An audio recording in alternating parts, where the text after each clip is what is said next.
Christophe. Christophe, réveille-toi là. Oh, allez, allez, c'est un peu à toi là.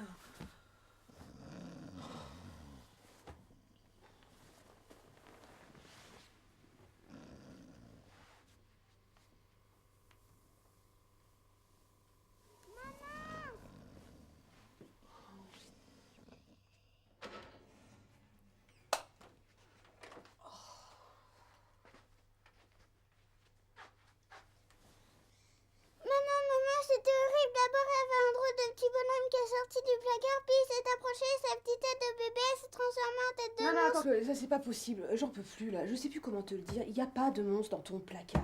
Mais si, avec des dents immenses et des yeux globuleux. Puis il a commencé à manger le... Chloé, il t'a rien mangé du tout. Une bonne fois pour toutes, les monstres, ça n'existe pas. Mais si!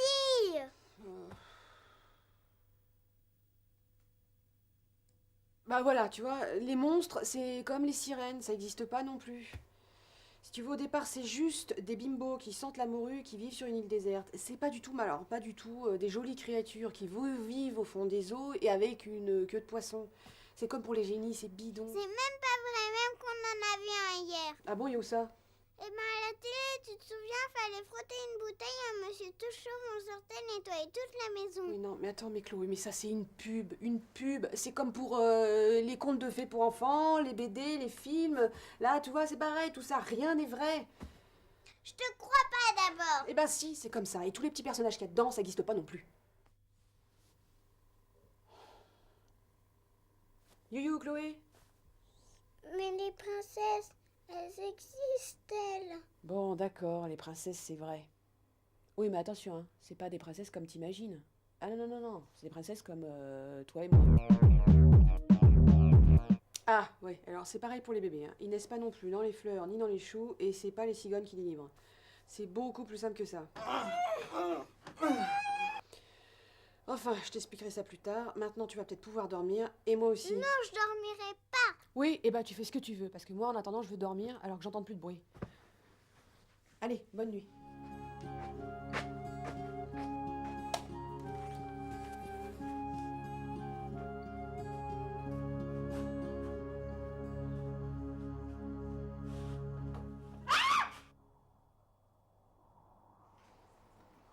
Mais laissez-moi descendre, mais lâchez-moi enfin, mais descendez-moi de là, mais... Non mais qui vous êtes, vous? Puis d'abord, on est où, là? Puis qu'est-ce que je fais là?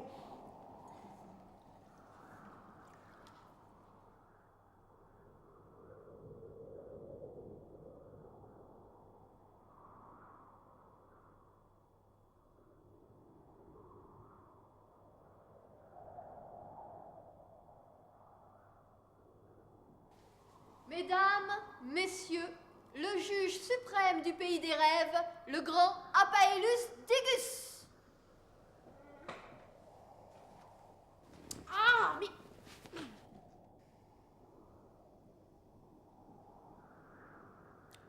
La séance est ouverte. Madame la greffière, vous pouvez lire l'acte d'accusation.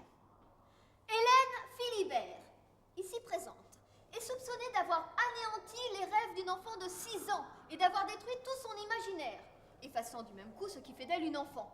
Son innocence, sa naïveté, ses peurs, sa curiosité et sa capacité à s'émerveiller de tout. Ah, non mais attendez, je vais pas être jugée pour ça. Ah, mais si, veuillez venir à la barre. Mais j'ai même pas d'avocat. Hello. C'est elle? Non mais excusez-moi, mais c'est qui, elle? Ah ouais, c'est ça, elle veut pas être défendue par une bimbo qui sent la morue. Bon, écoutez, excusez-moi, mais c'est pas possible d'avoir un vrai avocat, là, parce que... C'est votre droit.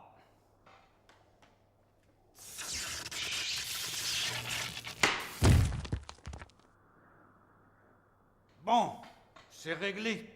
Alors venez à la barre. Non.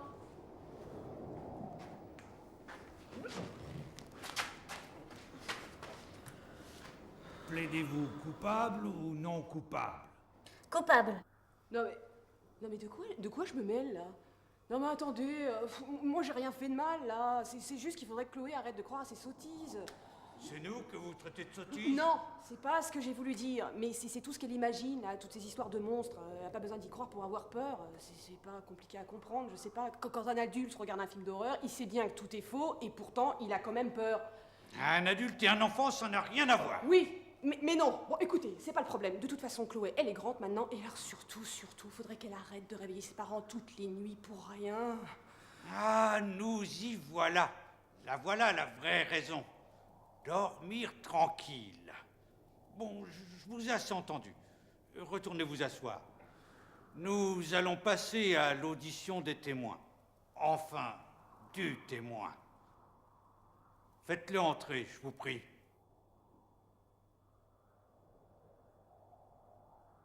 Monsieur Barnabé Boulingrin, plus connu sous le nom de Boubou.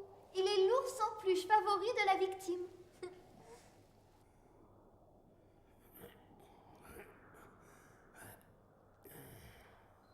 Levez la patte droite, crachez par terre et dites: jurez, crachez, croix de bois, croix de fer, si je mens, je vais en enfer. Juré, craché, croix de bois, croix de fer, si je mens, je vais en enfer. Le témoin est à la défense. Ça va, me regarde pas comme ça, on a tous nos problèmes, moi je suis qu'un fruit, hein, je peux pas t'aider. Demande à la sirène, c'est son cas. Oui, non, je n'ai pas vraiment de questions. Monsieur le procureur, Monsieur Boulingrin, depuis combien de temps êtes-vous l'ours en peluche de Chloé? Voyons, sa marraine m'a offert à l'occasion de son premier anniversaire. Ça fait donc un peu plus de 5 ans. Vous êtes donc très proche de Chloé et connaissez certainement très bien sa maman. Quel genre de maman est-elle? Je ne sais pas si on peut réellement parler de maman. Objection, monsieur le juge. Le témoin est un ours borgne avec une oreille en moins. Il peut pas témoigner d'abord. Et puis qui nous dit qu'il a bien vu et entendu ce qu'il raconte? Ah! combien j'ai de doigts? 3. Qu'est-ce que je viens de dire? Combien j'ai de doigts? De toute évidence, le témoin voit et entend parfaitement. Objection rejetée. Monsieur le procureur, d'autres questions? Non, ce sera tout. Toujours pas de questions? Non. Bon, eh bien nous en avons terminé avec le témoin. Monsieur Boulingrin, vous pouvez disposer. Monsieur le procureur, la parole est à vous pour votre réquisitoire.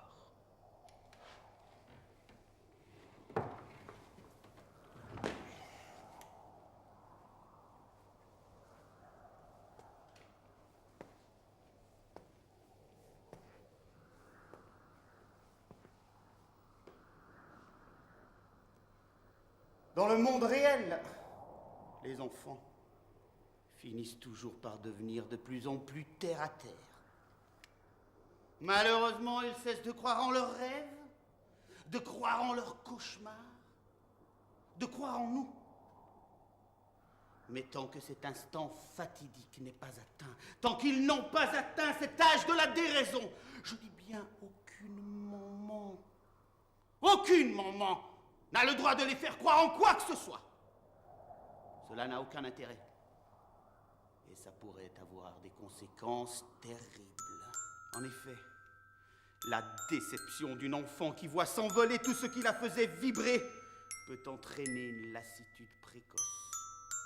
Elle n'aura plus goût au travail, aura des résultats de plus en plus médiocres à école qu'elle quittera très jeune, trop jeune, sans avenir, sans but. Elle acceptera le premier job miteux qu'on lui proposera. Et un beau jour, un banal accident d'huile de friture la défigurera.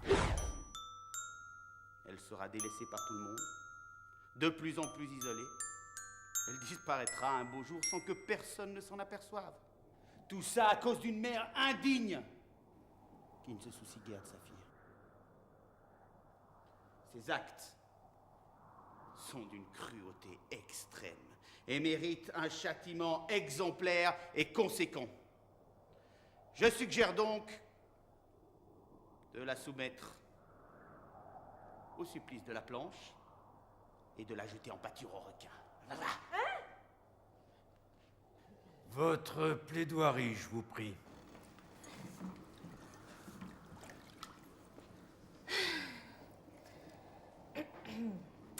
Cher jury, ne tombons pas dans l'excès. Ma cliente ne mérite certainement pas une telle peine.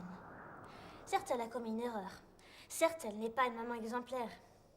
Certes, elle a cessé depuis longtemps de croire en nous, mais il faut reconnaître qu'elle a quelques circonstances atténuantes.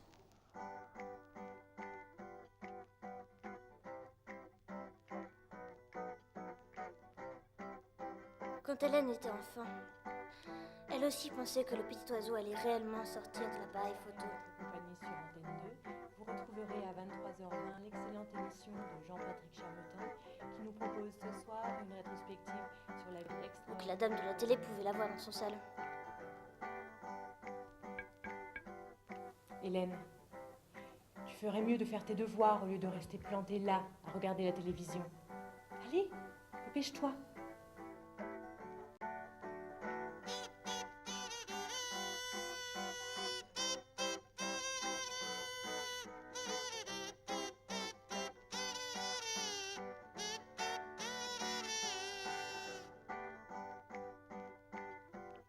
Et bien sûr, elle avait tout un tas de petits amis imaginaires pour jouer avec elle.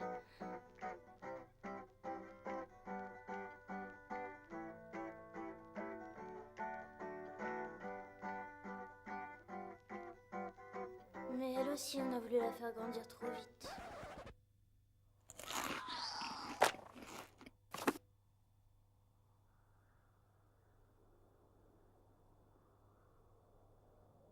Alors soyez indulgents avec ma cliente.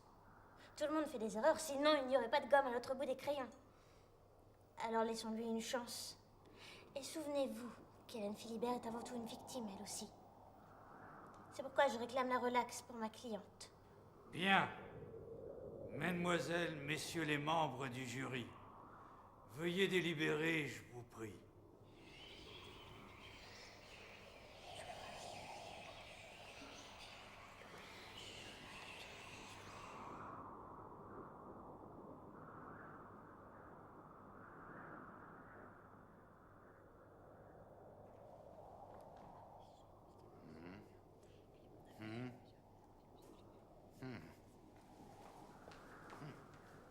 Madame Hélène Philibert est déclarée coupable.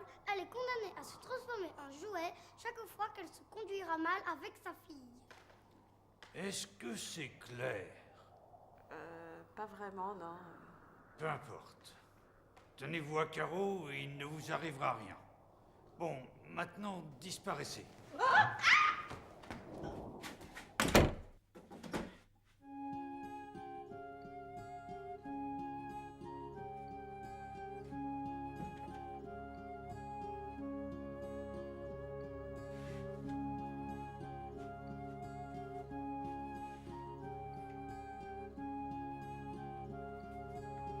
Chloé, mais qu'est-ce que tu fais encore?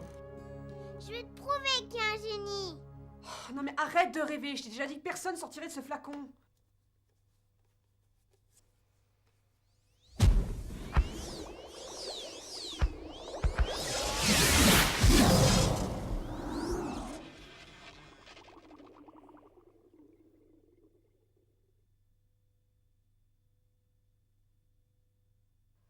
Christophe! Un homme au goût de ce qui t'attend si tu continues. Dernier avertissement.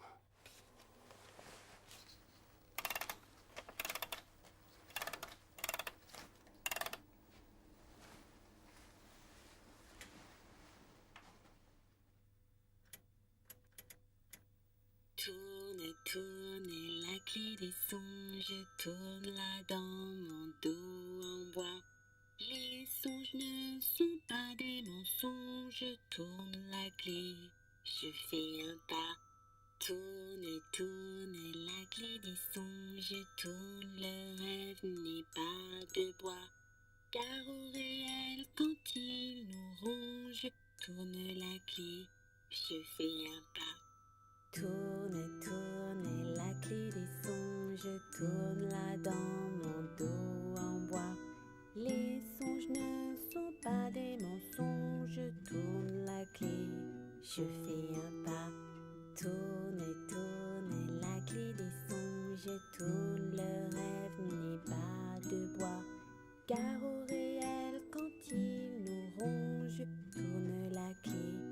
Je fais un pas. Tourne, tourne la clé des songes. Tourne-la dans mon dos en bois. Les songes ne sont pas des mensonges. Tourne la clé. Je fais